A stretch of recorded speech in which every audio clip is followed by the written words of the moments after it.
Всех приветствую. На обзоре вот такие два ножа якутские.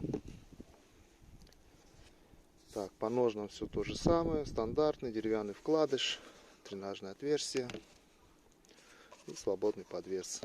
Так, теперь по ножу. Здесь сталь N690, больстер латунь патинированный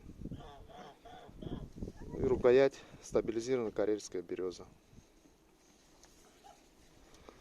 Так, ТТХ его. Длина клинка 145, по ширине он где-то 27, по толщине 3,5 и клином идет. Это первый нож и второй. Здесь сталь так, Х12МФ.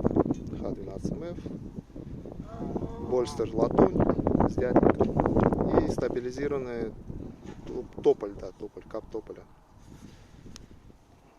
Такие вот ТТХ 165 миллиметров, 28 и здесь 4 конуса клином. То есть. Так, эти два ножа едут в Якутию. Этот Якутск город, этот Миринский район, по-моему, не помню сейчас. Он уже третий брал. Один маленький, кийский, вот сейчас четвертый, может, оказалось, насколько я помню. Чуть построгаю.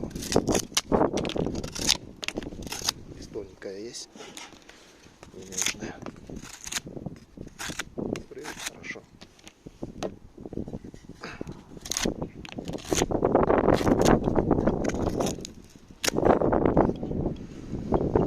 Вот такие ножички. Большой обзорчик для клиентов. Все, сейчас упаковываю и отправляю. Всем пока.